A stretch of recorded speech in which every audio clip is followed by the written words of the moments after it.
Vamos falar sobre dar palco? Nas últimas semanas, eu tenho produzido bastante conteúdo criticando Pablo Marçal e com isso estou recebendo muitos comentários de pessoas dizendo que eu estou dando palco para ele, que eu estou dando visibilidade para ele, que eu não aprendi nada com a eleição do Bolsonaro, porque ele teria sido eleito porque falaram muito dele e que por isso o ideal seria ignorar Marçal e não falar sobre ele. Olha, mano, eu entendo essa preocupação, mas eu discordo bastante de quem diz isso. Uma vez eu postei um meme ridicularizando Marçal e uma pessoa comentou que foram as piadinhas que elegeram Tarcísio. Eu respondi com sarcasmo, foram sim as piadinhas que elegeram Tarcísio. Não foi um investimento pesado do agronegócio, dos bancos, dos grandes empresários, das grandes mídias, etc. Em outro comentário eu disse: parte da esquerda continua nessas ideias de tratar os políticos da extrema-direita como se fossem Voldemort, com medo, sem falar o nome, sem falar deles, porque acham que é isso que faz eles se fortalecerem.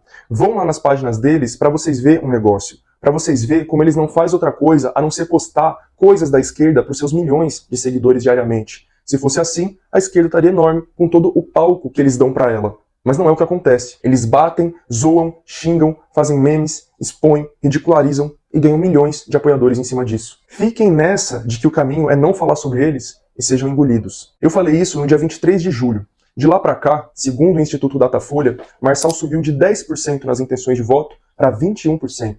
E o que ele mais tem feito nos debates e nas suas redes sociais? Batido no Boulos, ridicularizado o Boulos, feito memes, provocações contra ele. Marçal tem 13 milhões de seguidores no Instagram. Boulos tem pouco mais de 2 milhões. É Marçal quem tá dando palco pro Boulos, não o contrário. E mesmo assim, quem tem crescido nas pesquisas é Marçal, enquanto o Boulos se mantém estável em algumas e até mesmo cai em outras. Vocês percebem então que o problema não é falar sobre uma pessoa, mas sim como se fala sobre ela? Ignorar um sujeito com 13 milhões de seguidores é impossível. Palco ele já tem. Ele esteve no debate da Band, do Estadão, da Veja, tá dando entrevistas pro G1 e para todas as outras grandes mídias. Eu repito, ignorar esse sujeito é impossível. Se a gente não falar criticamente sobre ele, o que vai acontecer é que ele vai ter um espaço totalmente livre para falar o que quiser, sem nenhum contraponto e criando a narrativa que quiser. Por exemplo, Marçal, que é multimilionário, tem construído muito bem uma imagem de homem do povo, se conectando com a juventude das periferias de São Paulo. Ele usa Juliette, anda de moto, cola com MCs e influencers. Se não tiver ninguém para mostrar que isso é uma construção de imagem muito bem pensada, que tudo aí é forjado, é artificial, a narrativa de que ele é esse homem do povo vai colar fácil. Por isso que quando ele postou aqueles vídeos na Love Funk, eu fui lá e resgatei uma palestra dele detonando o funk, para escancarar a hipocrisia e o oportunismo dele.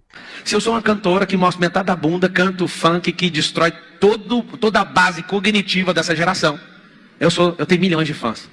Os grandes do funk, os dançadores de TikTok, esses são idolatrados. Pablo, você não gosta de funk? Posso contar? As músicas antigas, todas, eram poesias. Agora são drives mentais para psicopatas assassinos. Esses caras destruíram a música, destruíram a arte, destruíram a religião, destruíram a família, destruíram a riqueza. E vocês caem como patos. Admiram obras lixo. Esse povo é doente. Acabaram com as músicas. Eu não dou conta de ouvir as músicas desse tempo por um único motivo. Não é porque é secular, mundano. Não é isso não. É porque instala drive mental de corno, instala drive mental de derrotado, instala drive mental de preguiçoso, instala drive mental de estuprador, instala drive mental de vagabundo. E aí você canta a música. Você vai virando um estuprador sem ver, você vai virando um vagabundo sem ver. E quando é fé, você olha para sua família, você vai destruir ela sem você perceber, porque isso vai virando você, essas músicas de corno e vagabundos. Existe sim uma linha muito tênue entre expor para desmascarar e expor para dar ainda mais fama e atrair mais apoios. Por isso, as nossas críticas precisam ser feitas, mas de uma forma inteligente. Tudo que eu posto tem algum objetivo estratégico por trás, tem a pretensão de se comunicar com um determinado público. Eu sei muito bem que o eleitorado conservador que não gosta do funk vai adorar aquele vídeo do Marçal falando mal do funk, mas não é com essas pessoas que eu tô falando. Eu posto aquele vídeo para a juventude que gosta do funk e que tá se iludindo com o Marçal. E sim, eu conheço muitas pessoas nessa situação. Quando a gente for postar alguma coisa criticando uma determinada figura política, mano, a gente precisa parar e pensar. Esse fato que eu tô expondo vai agradar a quem e desagradar a quem? Isso vai prejudicar ou melhorar ainda mais a imagem dessa pessoa perante a maioria da população? Se a sua crítica só vai agradar quem já é de esquerda, evita fazer ela. Isso sim pode atrair mais apoiadores para aquela pessoa que você quer criticar. Por exemplo, eu acho que a esquerda erra muito quando tenta criticar no Neymar o fato dele sonegar impostos.